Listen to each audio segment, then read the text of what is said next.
Hey guys, welcome to Dwarvenkegger. I'm Rob, and today we're going to be talking about some darker beers and the pairings of food and what you can use when you actually cook with these beers, what these beers go really good in.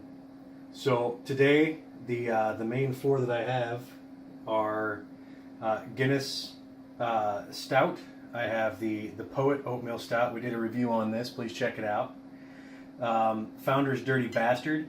I do believe that you'll be seeing a review on that sometime soon. And then the Arcadia Ales Puerto Rico, brewed with coconut. Now that one is a porter, obviously. This is a Scotch style ale. This is an oatmeal stout, and this is just your standard stout.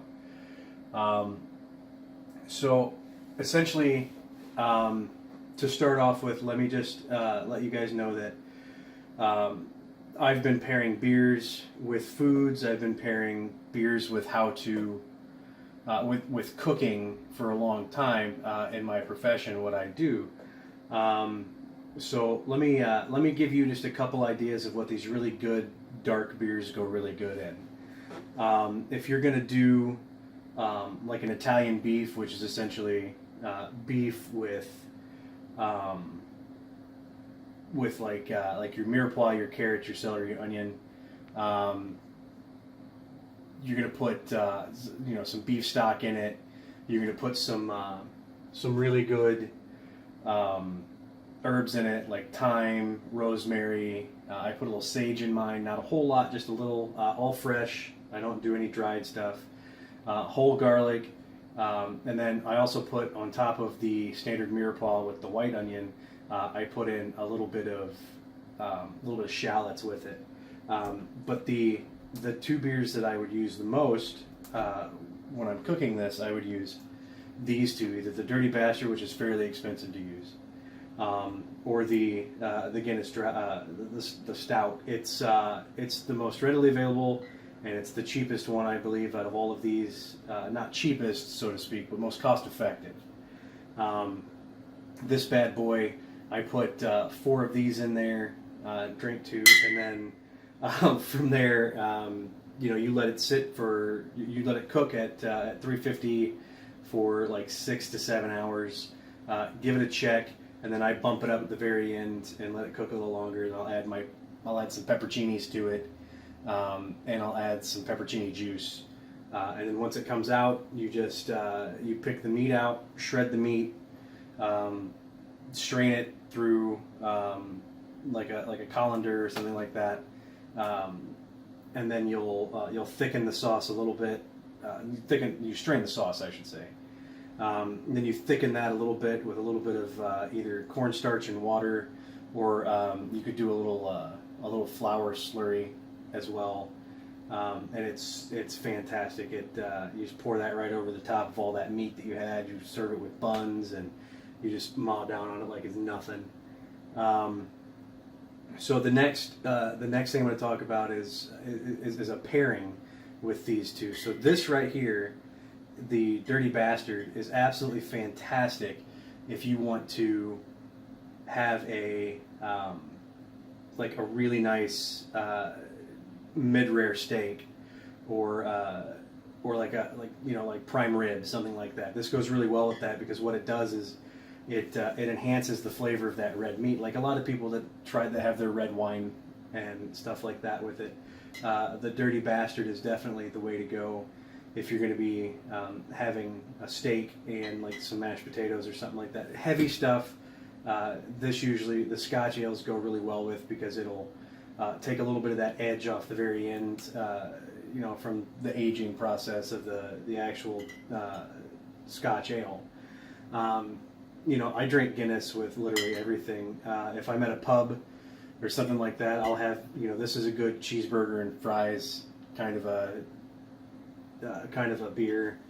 The oatmeal stout, I would use the oatmeal stout in a really nice reduction, little balsamic vinegar, just to kind of sweeten it up a little bit more. It'd be really good to pour over, like to put mushrooms in the sauce, pour it over the top of a steak, or even pour it over the top of some chicken if you want to either flat top or grill some chicken, and then finish it with a sauce made with onions, mushrooms, salt, pepper, garlic, some of this oatmeal stout, and then a little extra oomph by putting in some balsamic vinegar and letting that reduce, a little water, letting that all reduce. Obviously tasting as you go. You might need to add just a smidgen of sugar in it, so it's not as bitter, because balsamic does get sweet, but it also keeps a little bitter with it. This also does the same. So these three would be really good for that. I mean, the oatmeal stout would probably be the best for that kind of a thing. A pairing, something that I would drink the oatmeal stout with, would probably be like pork chops, like a good pork chop with like stuffed with apples or pears or something like that. Because this is a little sweeter, and I think it doesn't have a harsh end, so it'd be perfect to pair with pork. I think it'd be really nice. The Puerto Rico, this would be fantastic if you were going to have like some chicken, like a really good baked chicken or a fried chicken. This would be really nice. You could even add this into the batter if you're doing fried chicken. I would add this into the batter if I was doing fried fish. That way it would have more of a coconut flavor to it. So almost kind of gives you a little bit of that beer, but then a little bit of that coconut aftertaste, kind of reminding you of a little bit of that coconut shrimp, minus the mounds of coconut that you would use. This is also something that I would drink with seafood, and I would drink it with most Caribbean style dishes as well. Pineapple's definitely a good enhancer for this. So if you had something like, if you did like a Hawaiian chicken and you put some pineapple in there, this would be really good with that. But overall, I think these are some of the best beers to cook with. Later on, obviously, we'll go into some of the not so heavy beers, more the lighter fare. Specifically, when it comes to talking about pairing and cooking, we're definitely going to talk about your Bud Lights and like your Pabst and your Hams even. I mean, the cheaper the better for certain things. But these are really good, well-rounded beers, and they can be used in sauces. They can be used as an accompaniment to any kind of meat, really. Like I said, fish, anything, fish to red meat, you name it, you can use it. In culinary school, we used Guinness, and we actually marinated tofu in like a Guinness sauce. We called it. It was there was like 52 ingredients to it, but Guinness was one of the main ingredients. Then we had soy sauce, we had ginger. I mean, we had all kinds of stuff. Marinated that, and then we seared it real quick on the flat top, and then to seal it in, and then we fried it, and then we cut it, and we put it in like stir fries, and we put it in a substitution for like noodle dishes and stuff like that, Asian cooking wise. Absolutely fantastic.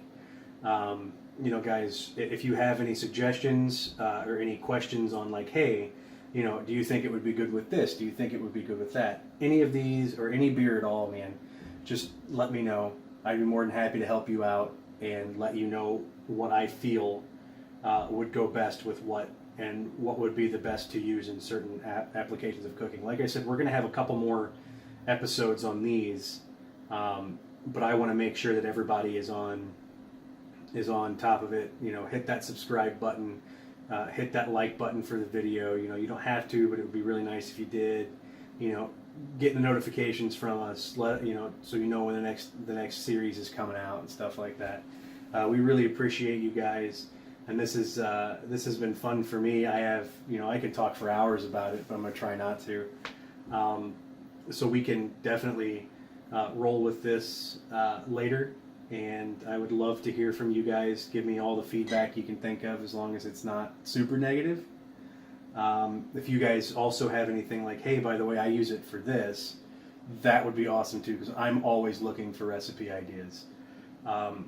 But yeah, guys, thank you so much.